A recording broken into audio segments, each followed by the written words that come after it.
नमस्ते, आप देख रहे हैं प्रदेश का सबसे भरोसेमंद news channel India news Uttar Pradesh Uttarakhand. आपके साथ हूं मैं सोनल दहिया। वक्त हो चला है आज की बड़ी बहस का।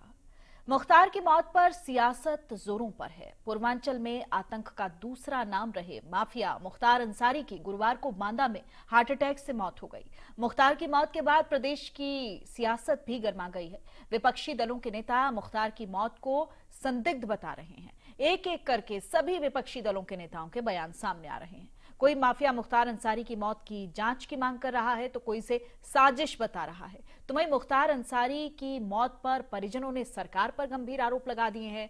सपा अध्यक्ष अखिलेश यादव ने जहां एक्स पर पोस्ट कर जांच की मांग की है तो वहीं मायावती ने भी मुख्तार अंसारी की मौत की उच्च स्तरीय जांच की मांग की है। जबकि शिवपाल यादव ने मुख्तार अंसारी की मौत पर दुख जताया है। वहीं कांग्रेस पार्टी के कई नेता साजिशन मौत की बात कह रहे हैं। मुख्तार की मौत पर विपक्ष सरकार पर हमलावर है। विपक्ष में बैठे नेता यूपी सरकार पर आरोप लगा रहे हैं। सुनिए कुछ सियासी प्रतिक्रियाएं। किसी की मृत्यु पर राजनीति नहीं होनी चाहिए। आज के दिन में पीड़ित परिवार के साथ सबको खड़ा रहना चाहिए। एक संवेदन है कि ये भारत की सभ्यता है। हमारा सरकार, हम लोग पूरा देश उस पीड़ित परिवार के साथ है। लेकिन जो जैसा रहा है, लोकतंत्र में न्यायपालिका ने व्यवस्था अपनी दिया कागज और न्यायपालिका ने उनको ऑर्डर किया और उसके आधार अधीन थे। हमेशा व्यवस्था में, संविधान में विज्ञान को जगह दी गई है, फॉरेंसिक रिपोर्ट को। ये पोस्टमार्टम रिपोर्ट हमेशा जो है इस पर लोगों को विज्ञान पर विश्वास करना चाहिए। और जब तक जांच न आ जाए, जब तक रिपोर्ट न आ जाए, तब तक किसी को, क्योंकि डॉक्टरों की टीम है, डॉक्टर के अधीन ही सबको जाना होता है। डॉक्टर सिम्टम के आधार पर पहली बात तो कह देता कि इससे मृत्यु हुई, लेकिन पोस्टमार्टम की रिपोर्ट के आधार पर, उसी के आधार पर न्यायालय हमेशा फैसला देती है। तो जिस पोस्टमार्टम में टीम गठित हो गई, इससे बेहतर क्या है कि टीम में मजिस्ट्रेट भी है, फोटोग्राफर भी है, उनके घर के सदस्य।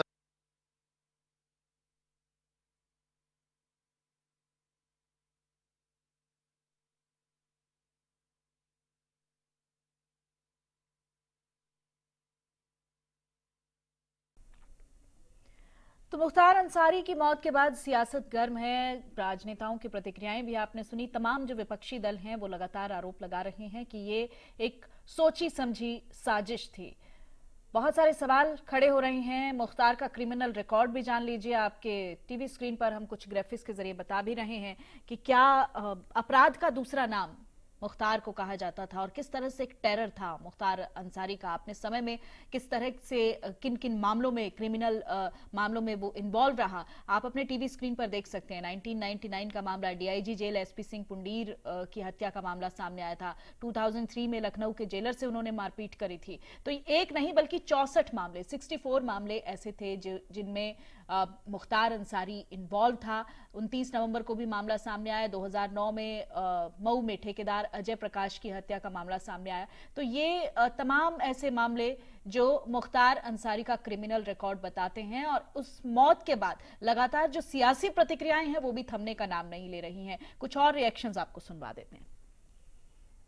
मृत्यु पर राजनीति नहीं होनी चाहिए। आज के दिन में पीड़ित परिवार के साथ सबको खड़ा रहना चाहिए। एक संवेदन है कि ये भारत की सभ्यता है। हमारा सरकार, हम लोग पूरा देश उस पीड़ित परिवार के साथ है। लेकिन जो जैसा रहा है, लोकतंत्र में न्यायपालिका ने व्यवस्था अपनी दिया कागज और न्यायपालिका ने उनको ऑर्डर किया और उसके आधार अधीन थे। हमेशा व्यवस्था में, संविधान में विज्ञान को जगह दी गई है, फॉरेंसिक रिपोर्ट को।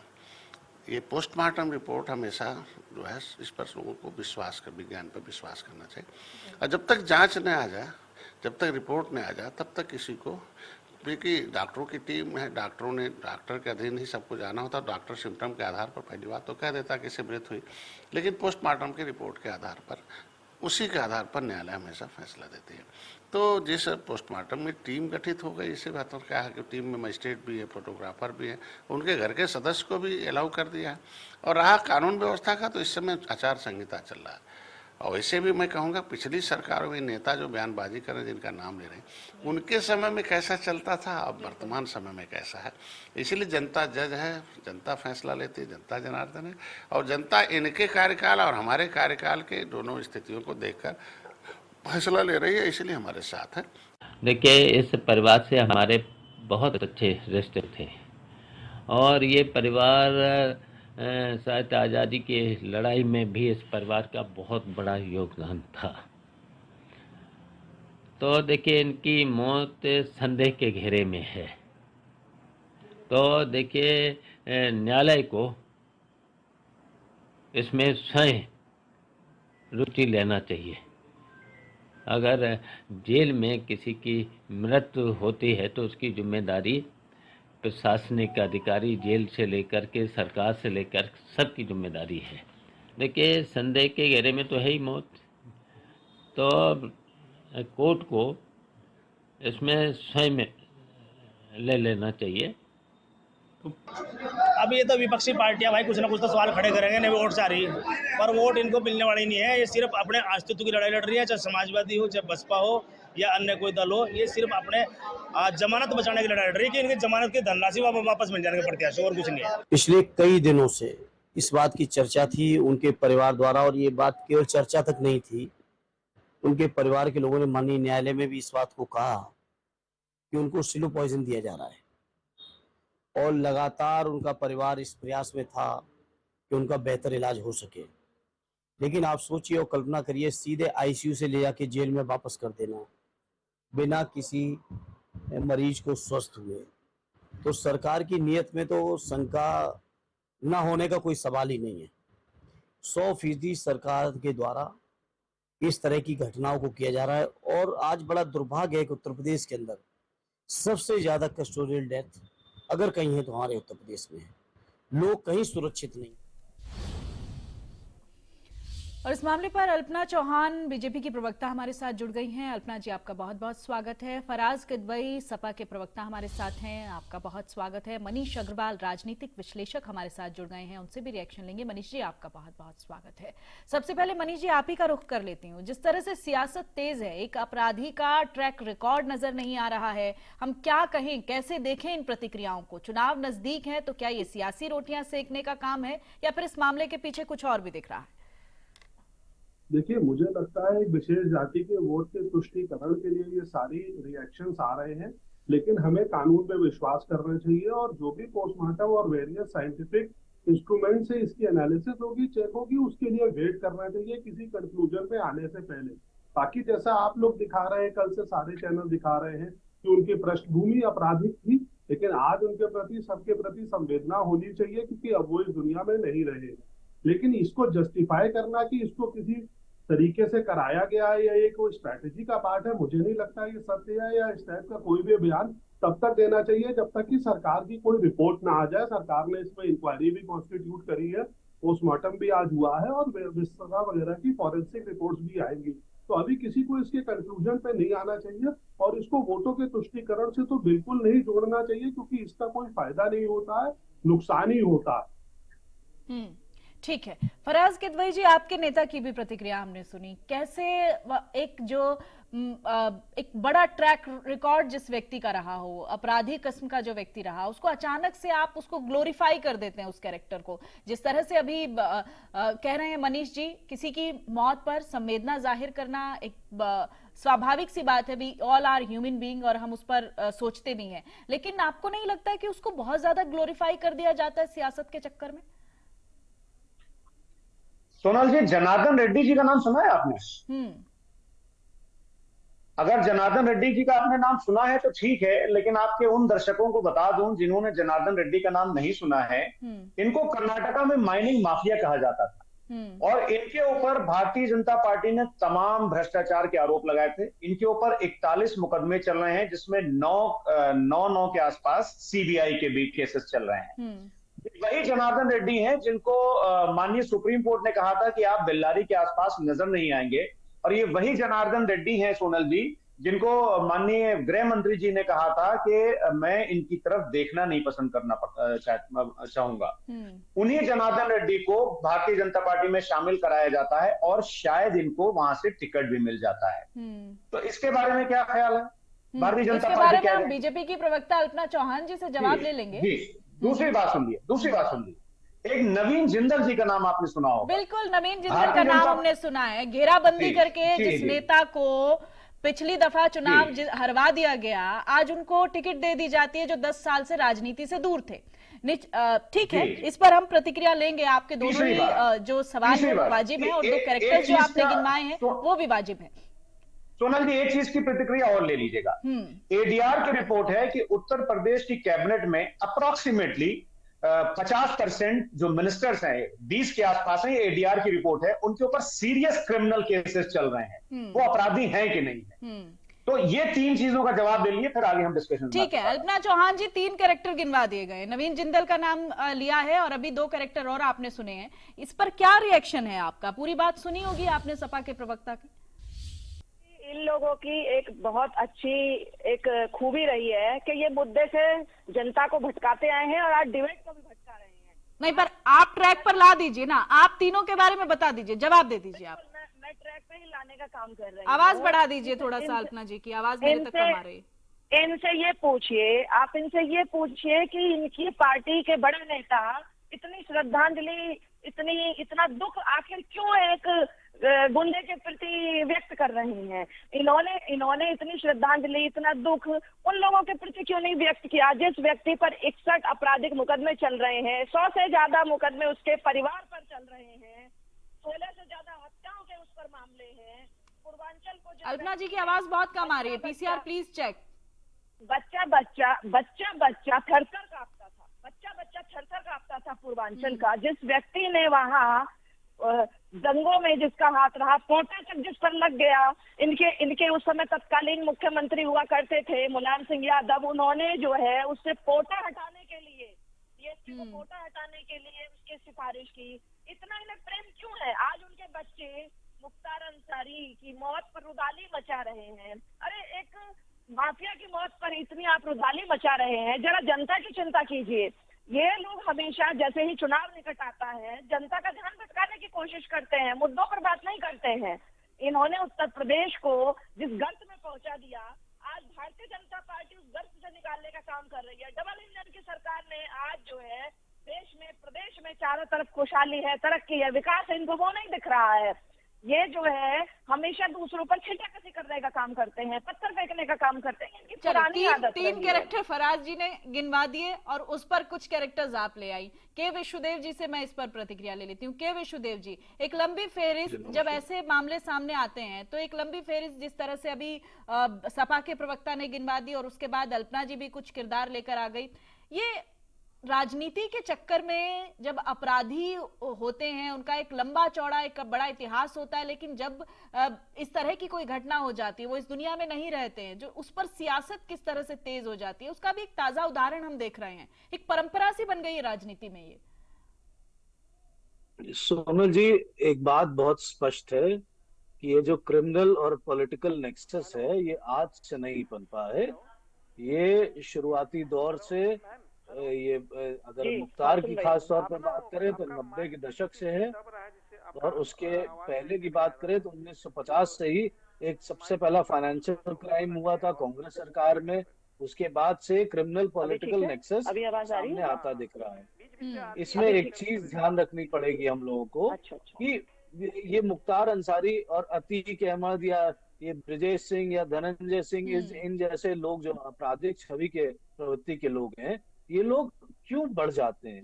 ये अपने क्षेत्र में रॉबिनहुड की छवि बना के रखते हैं जी कि मैं जनता का भला करता हूँ, अपने पैसे अकूत संपत्ति जो ये धन अर्जित करते हैं ये उससे ये जनता की भलाई कर देते हैं अपने क्षेत्र की। वहां ये वोट बैंक से जीत जाते हैं और ये सदन या संसद या कहीं भी आप पहुंच जाते हैं। राजनीतिक मजबूरियां हो जाती हैं कई लोगों की, भाई ये तो सीट जीता हुआ है इसलिए इनको रखना पड़ेगा। अब यही आप देखिए क्या हुआ, जघन्य अपराध कैसे चालू हुए। चार दशक लगे हैं पहला मुकदमा जो मुख्तार अंसारी पे था उसमें सजा होने में, और वो सजा किसको हुई है? समाजवादी पार्टी के जो गठबंधन साथी हैं उनके प्रदेश अध्यक्ष अजय राय की भाई की हत्या में इनको उम्र कैद हुई। अब आप खुद समझ लीजिए, जब ये पॉलिटिकल नेक्सस इस तरह से दिखेगा, आप एक बात करते हैं बीजेपी की कि बीजेपी के कैबिनेट में इतने मंत्री हैं जिन पे आपराधिक मुकदमे हैं।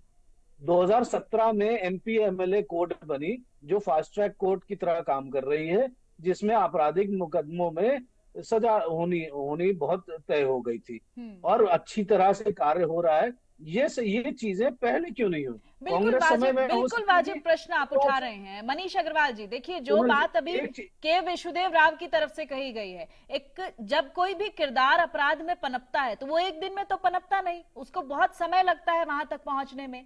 ऐसे में जो राजनीति जिस जगह पर, जिस सियासत जो चल रही होती है, जो सत्ताधारी पार्टी होती है, क्या उसको हम इन्वॉल्व नहीं कहेंगे उसमें सीधे तौर पर? और जब वो एक बड़ा नाम हो जाता है, जब उसके साथ इस तरह की घटना घट जाती है, उस पर फिर सियासत फिर से शुरू हो जाती है। सोनल जी देखिए, मैं जो ये डिस्कशन सुन रहा हूँ या कल से जो देख रहा हूँ, मुझे लगता है राजनीति की पराकाष्ठा है कि एक हार्ड कोर क्रिमिनल के लिए हम लोग डिस्कस कर रहे हैं कि कितनी संवेदना होनी चाहिए, कम Exactly. होनी चाहिए, हाँ।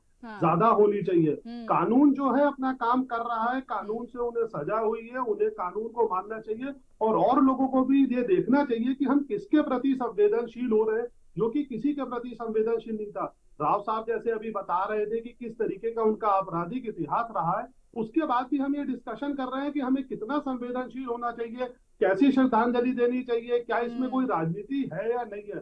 तो मुझे लगता है आज सारी राजनीतिक पार्टियों को कम से कम इस जगह आके तो एक सिंगल लाइन में ये बोलना चाहिए कि हम इन सारी चीजों का विरोध करते हैं, चाहे वो किसी की पार्टी का हो, चाहे वो किसी से भी संबंधित हो, चाहे वो किसी भी जाति वर्ग का हो, लेकिन हम इस चीजों का विरोध करते हैं और जो भी हुआ वो कानून अपने तरीके से उसमें फैसला लेगा। क्योंकि आज अगर सपा या बीजेपी या कांग्रेस अपने अपने पक्ष गिनाएंगी कि किसके पास कितने क्रिमिनल है, तो सबके तो पास बिल्कुल एक कुछ ना कुछ लंबी ऐसा फेहरिस्त इतिहास निकल कर होगा। आ जाएगी। बिल्कुल ठीक कह रहे हैं आप। फराज किदवई जी, अपराधी को अपराधी के मुखौटे से देखा जाना चाहिए ना, उसको हम इस तरीके से एक संवेदना, ठीक है, बहुत अच्छी बात है, लेकिन यूं उसकी उपलब्धियां जब हम गिनवाने लग जाएंगे, हम उसका आजादी के आंदोलन में उनका योगदान गिनवाने लग जाएंगे, तो कहां तक सही है ये बात? देखिए सोनल जी, बात यह है, प्रॉब्लम समझिए आप। प्रॉब्लम यह है कि भारतीय जनता पार्टी जब सरकार में आई, और अभी भी माननीय मुख्यमंत्री जी अक्सर कहते हैं कि साहब उन्होंने जो है वो कानून व्यवस्था बहुत अच्छी हो गई है, और तमाम तरह की हमारी अभी जो बहन है अल्पना जी, इन्होंने भी बड़ी बड़ी बातें की। अरे साहब, अमृत काल के इस उत्तम प्रदेश में लखनऊ की कचहरी में एक हत्या हो जाती है संजीव माहेश्वरी की, जिसमें से एक छोटी बच्ची के भी गोली लगती है और 2 पुलिस वाले भी जख्मी हो जाते हैं। अमृत काल के इसी उत्तम प्रदेश में अतीक और अशरफ जैसे भी थे, उनको कोर्ट ने सजा दी, वो अपराधी थे, लेकिन पुलिस कस्टडी में मौत होने को क्या जस्टिफाई किया जाएगा? क्या जो 2 मनचले आए थे उन्होंने गोली मार दी, वो बोलते थे कि मैं बड़ा माफिया बनना चाहता हूं, तो उत्तम प्रदेश में जो नौजवान है वो माफिया बनने के लिए आकर के पुलिस कस्टडी में 2 लोगों को गोली मार देंगे, 2 अपराधियों को गोली मार देंगे और उसके बाद में उसको ग्लोरीफाई किया जाएगा। देखिए प्रॉब्लम ये है, ये एक एंगल है, ये एक एंगल है। फराज जी सही कह रहे हैं, चौथी मौत है ये जो कस्टडी में हुई है। अगर उत्तर प्रदेश के मामलों की बात करें तो ये चौथी मौत है जो पुलिस कस्टडी में हुई है। अल्पना जी, ये सवाल तो वाजिब है, ये सवाल तो उठेगा ना कि उसको लेकर आप पहले से क्यों नहीं तैयारी करते हैं? जब एक मामला घट जाए, 2 घट जाए, ये चौथी मौत हो गई, इस पर सियासत तो होगी फिर। देखिए, जो ये आरोप लगा रहे हैं पुलिस कस्टडी में मौत की, ये जो मामले होते हैं इनकी बाकायदा सुप्रीम कोर्ट में जांच होती है और अभी तक भी जांच में कहीं नहीं पाया गया है कि भारतीय जनता पार्टी के बेटे की तरफ से शासनकाल में पहले भी सवाल उठाए गए, उस पर इन्वेस्टिगेशन भी नहीं हुई। वो अपराधी का बेटा है और इनसे पूछिए कि जेल में आपकी आवाज बहुत कम आ रही है अल्पना जी, आप प्लीज अपनी माइक के पास आकर बोलिए। इनसे पूछिए कि जेल में मछली मुख्तार अंसारी किसके लिए बनाता था? क्या किदवई साहब के लिए बनाता था या मुलायम सिंह यादव जी के लिए बनाता था? जो आज ये इतनी रुदासी मचा रहे हैं अखिलेश यादव, उनकी मौत पर विनम्र श्रद्धांजलि दे रहे हैं, क्या इन्होंने कभी कृष्णा नंद राय के परिवार के लिए भी इतनी चिंता करी थी? क्या इन्होंने इतनी चिंता करी थी? जिन लोगों की हत्याएं अंसारी ने की, जिन लोगों के देखिए बिल्कुल जिन परिवारों के चिराग बुझे हैं उनके लिए तो दिवाली बनी है, उनके लिए तो दिवाली बनी है। निश्चित तौर पर वो उनकी प्रतिक्रियाएं जो आ रही हैं वो बहुत भावुक कर देने वाली है और वो सही भी है। एक दौर था कि अतीक का कुत्ता मुलायम सिंह यादव जी से हाथ मिलाता था, ये बहुत बड़ी न्यूज हुआ करती थी। ये बाकायदा मीडिया टीवी चैनल्स में दिखाया गया है, फोटो भी है मेरे पास, अगली बार डिबेट में आऊंगी तो दिखाने लेके आऊंगी। और बाकायदा जेल में इसने मछली पालन किया था, बहुत सारी किस्से कहानियां अल्पना जी, ऐसी तो बहुत कहानियां हैं मुख्तार अंसारी की, हम भी टीवी पर दिखा रहे हैं। क्यों है इनका दुख, क्यों है इनको उतना? वो इनका गुर्गा मर गया इसलिए इनको इतना दुख है। वो आज भी जेल से बैठ के इनके लिए प्लानिंग करता था, इनके लिए एक्सटॉर्शन करता था, इन्हीं का वो पाला हुआ गुर्गा था, इसलिए इनको आज इतना दुख हो रहा है। इन्होंने चलिए ठीक है, आपने तो एक बड़ा आरोप लगा दिया। ठीक है, के विश्वदेव जी कुछ कह रहे हैं जी। सोनल जी देखिए, ये सब जो राजनीतिक प्रवक्ता सब लोग बोल रहे हैं, लॉ कमीशन की एक रिपोर्ट थी जिसमें साफ साफ कहा गया था कि 5 साल से ज्यादा की सजा जिस मुकदमों में हो, जो मुकदमे राजनेताओं पे लगे हों या किसी भी व्यक्ति पे लगे हों, उसको और उस पर चार्जेस फ्रेम हो गए हों, तो उसको चुनाव न लड़ने दिया जाए, उसको चुनाव लड़ने से रोक दिया जाए। ये क्यों नहीं क्रियान्वित करते? पिछली सरकारों में कांग्रेस सरकार हो गई, यूपी में बसपा की सरकार आई, जहां से ये पनपे हैं जिनकी चर्चा आज हम लोग कर रहे हैं। सपा सरकार में इनको तब तो वोट बैंक दिख जाता है, तब तो वर्चस्व दिख जाता है। जी सोनल जी, उसी में कह रहा हूं कि ये चीजें एक राजनीतिक मंशा दिखलाती हैं। जो पिछले 4 दशक में जो सरकारें रही उत्तर प्रदेश में, उन्होंने कहीं ना कहीं इन ऐसे अपराधियों को प्रोत्साहित किया है। ये समझना पड़ेगा सभी लोगों को। और राजनीतिक पार्टियां, एक बात मैं बताऊं, अखिलेश यादव जी जब 2013 में राजनीति में कदम रखा था, जब चुनाव लड़ने आए थे, उनका सबसे पहला कहना था, मैं डीपी सिंह को टिकट नहीं दूंगा, अपराधी है वो। आज क्या हो गया? क्यों इतना बदलाव हो गया? फराज जी ये बदलाव हो गया।